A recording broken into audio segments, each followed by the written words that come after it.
ultimate essence of life is not a Ferrari. The ultimate essence is not a bank account. It's not $1 million.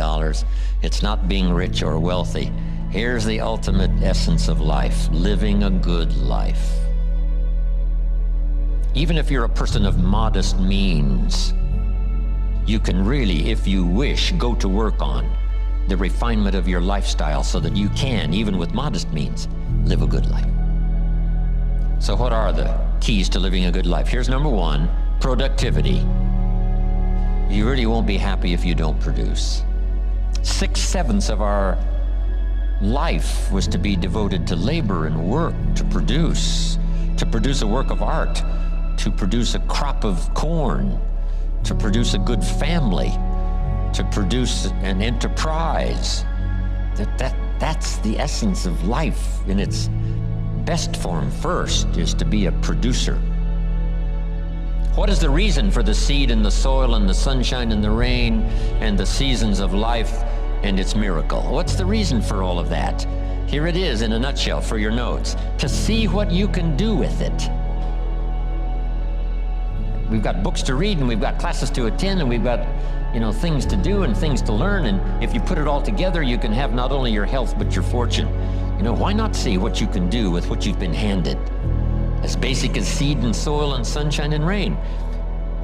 Here's what all of us have: the miracle, and it's almost godlike in its potential: the ability to recreate. Only God can create the seed, the soil, the sunshine, the rain, the seasons, the miracle of life. But here's what humans can do: recreate those components into a harvest. By planting the seed, carefully taking care of it in the summer, reaping the rewards in the harvest. We call that recreation. We can't make a tree, but we can use the tree for wood to build a house, shelter for our family. It's called recreation. It's godlike in terms of potential to recreate. To take your hours and your energy and your life and a bit of skill, recreate a career, a future, possibilities, fortune. Recreate. The key is to use it. And you won't be happy if you aren't really extending yourself. Because here's really the goal of the human adventure: the full development of all your potential.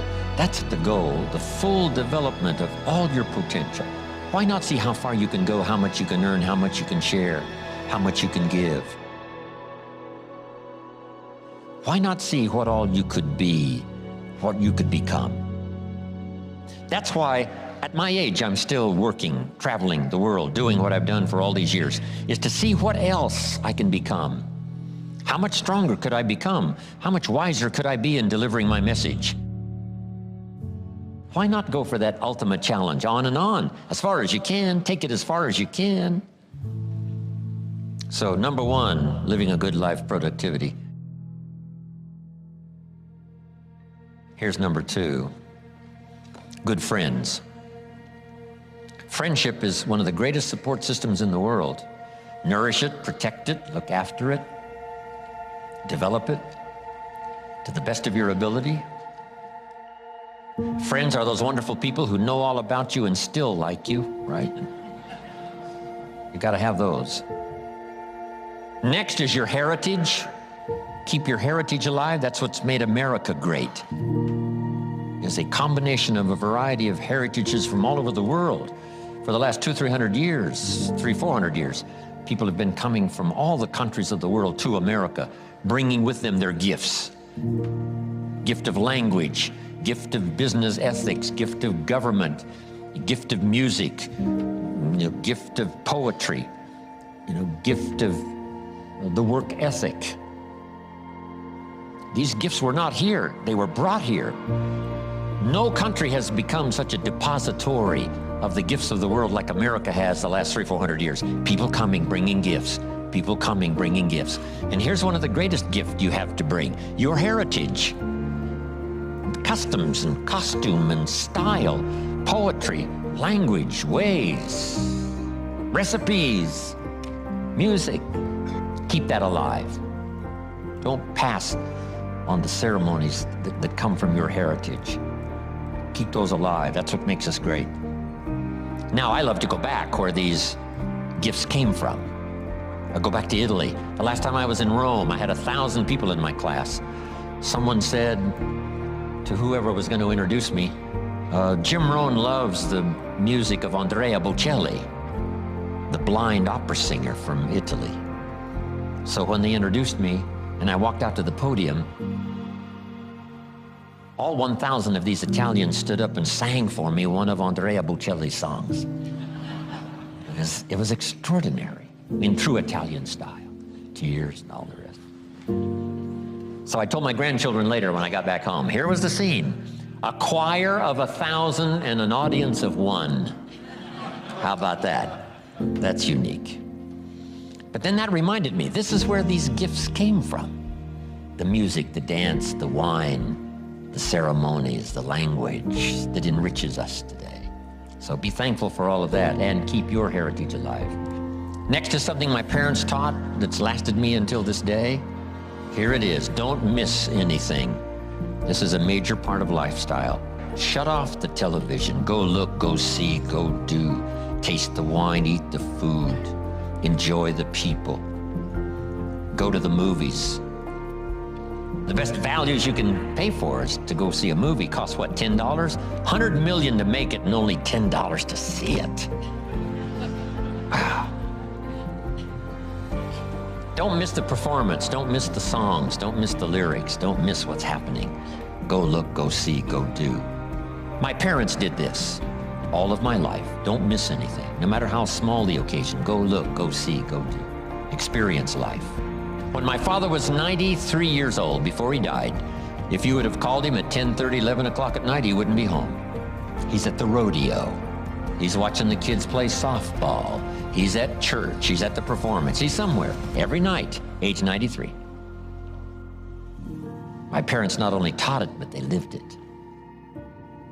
So go look, go see, go do, go share. I was celebrating one evening with a lady who's another one of my claims to fame, Ann Geddes, this superstar photographer. We were celebrating with her and her husband and my friend Terry in Auckland, New Zealand. And Terry had found a bottle of Chateau Yquem, one of the finest wines in the world. I know he paid at least $600 for this bottle of wine. And we're sharing this wine with the 4 of us. The 4 of us hoping no one that we knew would come by. But if you would have come by, and if we would have allowed you to taste this wine, here's what you would have said. When you tasted this wine, you would have said, wow, I'll bet this wine costs $600 a bottle. That's what you would have said. Something inside of you. So make this note now, the genius is within all of us. It just needs to be exposed and developed and used. Something would have told you this is fine. When you hear poetry, you say, wow, this is fine. The music, you say, this is fine music. Even though you're not a musician, something tells you inside. Now, if you miss all of that, if you don't go, hear, listen, see, then you're not tapping into this genius that can recognize something fine. Whether it's the poetry of the Bible or the lyrics of a rock and roll song. Just don't miss it. Don't miss it. Elton John sings, she lived her life like a candle in the wind, never knowing who to cling to when the rain set in. See, that's fine. You can't describe how fragile and brief life is much better than that. George Harrison used to sing when he was alive, if not for you, the winter would hold no spring. Couldn't hear a robin sing. I just wouldn't have a clue if not for you. See, you can't miss that. And then you go hear it again and again and again. Let it nourish your soul and spirit.